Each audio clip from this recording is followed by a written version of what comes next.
Welcome back to Your Average Investor. Today we're going to be talking about Tesla and if it's time to buy the dip or not.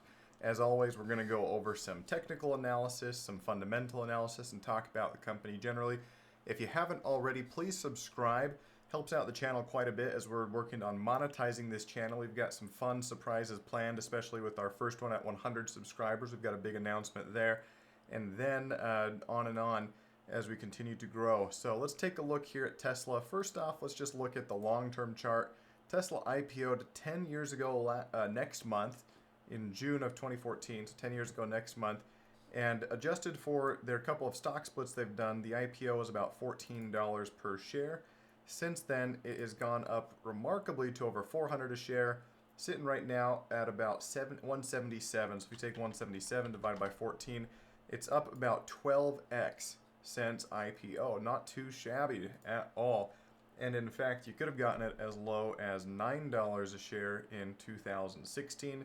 There were a couple of wild run-ups on Tesla, but most of those started here, most recently in 2020. So it's really just been the last 4 years. And this is what's so interesting about Tesla, is up until 2020, they're kind of just pittering around, right? You had $13 up to $19 back and forth, couple spikes up to mid-20s, upper 20s, and then in 2020, there was a huge rally all the way up to $300 per share before coming back down and settling around 180, and then one more big rally up to over 400 before ultimately coming down to about $95, $96 per share.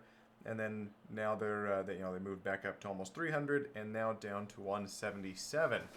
So what's the deal with Tesla and all this price action? Well, there's a couple things about it. Number one, the typical bull and bear fight for Tesla is this. Bears say Elon Musk is now turned into a liability for the company because of his distractions buying Twitter and becoming more political. Bulls say that doesn't matter. He can do what he wants. Bears say that this is a car company and it's crazy to value it at its current valuation, which we'll look at in just a minute.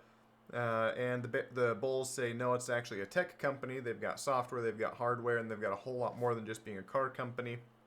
And, so the fight goes back and forth. So what is it really? Well, let's just take a look real quick at FinViz. We're going to view Tesla here.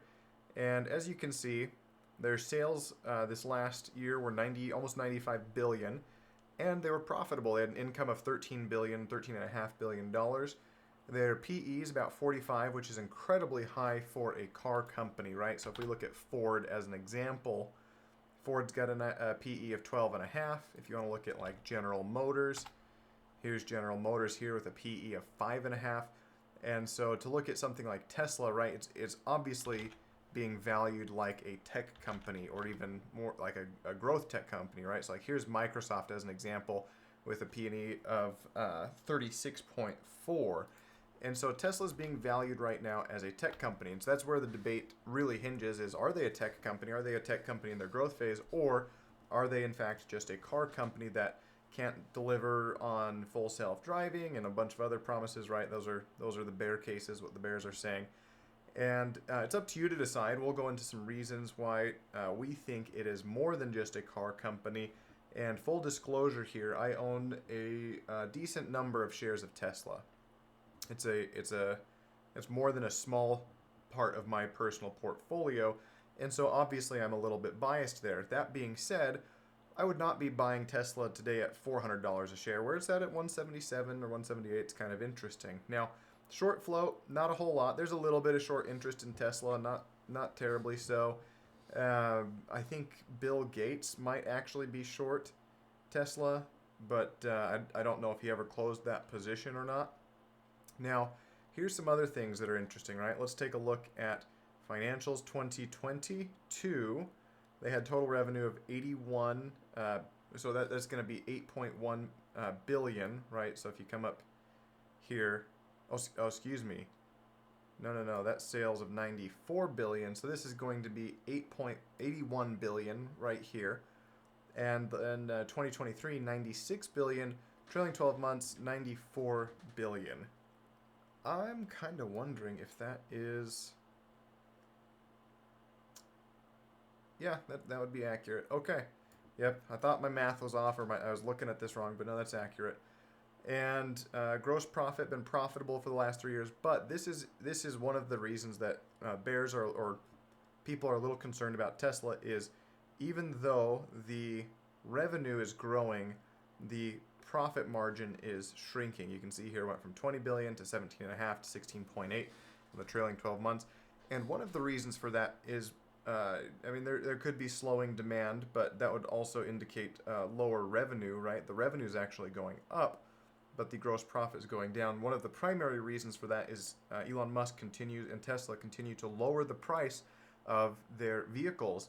And so if you look at a price chart, I think of like the Model 3's price over time, it's continued to go down and get more and more affordable. Many people would say that's a good thing for electric vehicles. And that's been Elon Musk's strategy from the beginning, is to make them more and more affordable. And they've got great margins even as is on the cars. But it does show that they're not nearly as profitable as they were a couple of years ago. So that's a concern. Now let's look at the insider trading. We just see a bunch of sells here. Not too surprising, to be honest. Tesla, even at its current price, is quite high, and I'm sure a lot of these people are wanting to cash out. And these are big sales. Look at that, 17 million. There's another 16 million. There's an 18 million. A lot of these are option exercises, right? So you'll see the option exercise, and you'll see it match up with one of the sales before or after it. It looks like I don't see Elon Musk's name on here anymore. So nope. So he hasn't sold anything recently. He did sell a lot to finance the purchase of Twitter back in the day. But this is interesting, right? Again, doesn't surprise me too much that there's not a lot of insider buying right now. But it would be nice to see. It would be a nice thing to see. Now, here's some other interesting things. Trending on Wall Street bets. Tesla has just started. It's now the second trending ticker behind NVIDIA. And the sentiment is pretty mixed, positive to neutral. There's a little, positive to negative. There's a bunch of neutral posts, but positive to negative is pretty split even. So, but it is starting to trend again. Now, here's the big thing, right? They do all their vehicles, obviously. So they have vehicles, the Model S, 3, X, Y, Cybertruck, and then I think the next one they're putting out is the Roadster. Energy, you've got solar panels, solar roof, Powerwall, and then the Mega Pack. And then charging, of course, they do home charging stations, supercharging for, they've got a massive supercharging network. And in addition to this, like that's what Tesla's mostly known for. Then the diehards that are really following Tesla know this is where the money is if Tesla, or depending on who you talk to, when Tesla solves these issues. So they've got the Tesla bot, which is quite remarkable what it can do. It's as you can see, a humanoid-looking robot with AI machine learning algorithms built into it, and they're training it to do different tasks.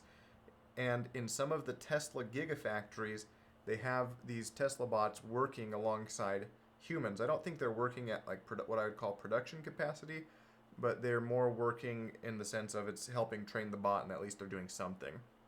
And then you've got the full self-driving. It's both a chip play and then of course the software play for full self-driving. When this is solved, literally the announcement for, hey, we've solved full self-driving, it's good to go, that right there is going to just skyrocket the price of Tesla. That'll turn it into the most FOMO play, at least for a little while, right? And then it'll even back out. So that's interesting. Then they've got these other things, right? Dojo Tip, Dojo System. These are more plays into chips and AI, neural networks. This ties into their full self-driving along with their algorithms. So interesting stuff that they're doing here, but this is where the money is. You've got the full self-driving, then you've got the Tesla bot, right? Full self-driving for automate my car. I'm taking a road trip. I can just go relax in the back. The Tesla bot for, hey, you know what? I'm going to buy a Tesla bot. It's going to do my laundry for me. It's going to put it in the wash. It's going to fold it when it's coming out of the dryer. It's going to go weed my garden.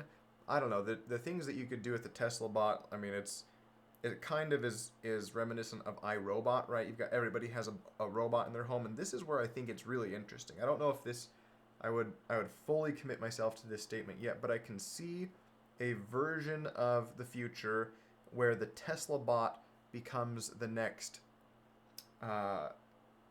personal computer, right? So like back in the 90s, if you saw what Apple and Microsoft were doing with personal computers, and we're like, that's it, right? Every home will have a personal computer. I don't know if it will be the Tesla bot, but I can see a future in 10, 15, 20 years where every home has an automated assistant robot in it like iRobot. And I think the Tesla bot just happens to look very, I mean, like, look at what this looks like compared to, this is for jobs. But look at this, what this looks like. It looks beautiful, right? It reminds me of Apple products. It looks clean. It looks relatively friendly and safe. And the things that, if you Google Tesla bot videos, it can do some pretty remarkable things. So this is actually what gets me the most excited about investing in Tesla right now, and not worried if Tesla dips 50% from here, right? If Tesla goes on a fire sale and is back at $50, $60, $70 a share, I guess $50 would be like a 60, 70% dip, but that's what keeps me buying. Full self-driving is there too. That's cool, and of course the EVs, but the Tesla bot, that's where I think the big money is personally. Now let's look at some technical analysis here, right? So I want to put a couple of price lines on the long-term chart. The first is this massive dip down here. And this is funny because COVID happened, right? And most companies had like their COVID dip where it actually looks like a big dip, and this is Tesla's COVID dip right here. Like, I mean, it was a dip, right? It went from like $60 all the way down here to $25 a share. And if you account for these 2 3-for-1 and then a 5-for-1 stock split, that's obviously a lot higher. But 25, went down over 50%, but it doesn't really compare, right? We're still up like 5x from that, 6x from that. So what we're going to do is we're going to use this dip right here as our first price line at about $100 a share. That seems to be at least a psychological level that Tesla is going to stay above. Now, if $100 breaks, I don't really know where this goes, but I think $100 a share is a psych level for Tesla right now. Now, the other levels I want to look at are right in the middle of all these bars here at about $250 a share. That seems to be some sort of resistance level. And then the current support level, based on these bars and then this little group of bars here, seems to be about $155, maybe $160 a share. So I'm going to throw another price line right in here. And those are our 3 long-term price lines we're looking at. We're going to zoom in now to the last several months so we can see what that looks like on this time frame. So here you see our lowest price line about $100 a share. And then here you see these dips down to 160, once, moves up, twice, moves up again. And then more recently, it had some mini bounces off of it before cutting pretty far below and then bouncing right up above. And it seems to be holding as a pretty good support zone here between 165 and maybe 175. So I think we're at a good support zone for purchasing. If we dip below 150 again, I think that's an excellent buy opportunity all the way down to as low as it goes. And I think that not necessarily from a trading perspective, but from a long-term hold and swing and invest perspective. From a day trading perspective, though, it's not bad to buy here and then look to sell at the 250s, right? From just a purely horizontal, there's market close right there. Purely horizontal technical analysis, that's interesting. Then we've got the high-low VWAPs to look at, and I want to look at these ones most recently here, right? So you've got the VWAP that started here, and you see a nice bounce off of the volume weighted there, and then it cuts below, but not for too long before bouncing again. And then we establish this as a new VWAP, has a nice bounce here, cuts below, and then now it's no longer really respecting any of the lows for the VWAP, right? If we throw a VWAP here, didn't get respected, threw another one here, wasn't respected. But it looks like there's a little bit of a downtrend VWAP that's being respected now. So if you look here, we've got this VWAP, and it kind of resists here before breaking up and then falling down. And then at this one, we've got another one where it resists and then breaks down, breaks above for a little bit, breaks down, and then right around here, another little breakdown. And we're kind of just right below or right at this latest volume weighted average. I want to add one more VWAP to this chart, though. And I want to stick it, we've already got one stuck there. Anything further back is not going to be super relevant for now, so we're going to leave that as is. So it appears to be in or it was in a downtrend VWAP, and it looks like maybe we're getting something where it's moving back up. So my auto indicator hasn't added one to this low on 422 yet, so I'm going to do that right now. We're going to add an anchored VWAP, and I'm going to change the date to 04/22 of 2024. And then I'm going to actually turn the upper band and lower band off, because I just want to see the VWAP anchored to that date. There we go. Alright, so here's what we've got. Look at that. So if we anchor a VWAP to that date, we've got a nice line right here that seems to be basing off of. So again, I like Tesla right here, and I think it's got a decent opportunity to move back up to $200 plus without too much pain. And of course, new information could invalidate all of this, but I like it as an overall play right now. Now, if I didn't believe in Tesla long term, and I wanted to hedge my losses because this was just a trade, I would definitely look at this support line about 165 or so as my stop loss, somewhere right in that range. And then certainly if it breaks down below 140, I would be exiting the position and looking at maybe re-entering down around the 100 zone. If I like Tesla long term, then I'm just dollar cost averaging in all day long right now, and maybe on the big run ups I'd sell some covered calls. And that's actually what I generally do is look to sell covered calls on the run ups, because check out this premium on Tesla, right? If I have 100 shares of Tesla and I want to sell a covered call that's about 1 month out, if I go right out of the money, I'm making $700 to $800. If I go decently far out of the money, right, I could go all the way out to a strike 200 right now, and I could still make $200. Now, let's just do a little quick math here. Let's say you didn't have any shares of Tesla, so you bought today at 177.5 times 100, 17, almost $18,000, right? So if you're getting $200 on a 750? That's about 1%. Not a ton, but also you're leaving yourself tons of room for upside potential. Like, if you buy in right now and then you get exercised at 200, you're making about $2,300 plus your $200. So we'll say $2,500 on a 17,750 position. You're making 14% in a month. That's not too bad at all. And then, of course, if you're selling a lot closer to the money, you could be looking at $400, $500, maybe upwards to $800 for selling those contracts. The other side of it, of course, is to sell some cash secured puts. This is another way I've accumulated some Tesla shares, is I'll sell some cash secured puts, and then I'll take the premium when the puts expire, or when I buy them back for less. I'll take the premium and I'll just roll it into shares of Tesla. So let's say I sold this put here for $600. I waited a couple weeks and I bought it back for $300, and the price was roughly the same. Then I'd take that $300 and buy a couple shares of Tesla with it. So the premium here is definitely worth looking at. It's not nearly as juiced as it has been in the past. Tesla's calmed down quite a bit, so while the implied volatility is high, it's not incredibly high, right? It's pretty average, actually, all things considered, or at least considered to Tesla's historical. Now you go out like 90 days, and the premium, of course, gets even more juiced. I could go here for 200 these call 200s, and I could get almost $1,000 for those, right? So I'm tripling my time, but I'm turning this 200 into 1,000, so I'm 5xing this by moving the option chain out by 3x, which that's an interesting play, right? And same thing on the cash secured puts. Let's say I sold this put 150. Well, if I do that 3 months out, that turns into $500 instead of $80 for 28 days out. So that might be a way, again, to play this with that theta decay, the time decay, going into your favor. And ultimately, that's what I would be doing here if I didn't believe in Tesla long term and I was just wanting to trade this, is I would buy either as a cash secured put, or I'd buy to sell covered calls. And at a spike, maybe I'd start accumulating shares now. Once I reached 100, I'd hope that I get a little spike up to the 200 range at least, maybe 230.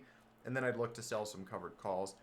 And I would use that as my exit, because that, as Tesla moves up, the the call premium gets quite juiced. So that's my thoughts on Tesla right now. I'd love to know what your thoughts are. Again, if you haven't already, please subscribe to the channel.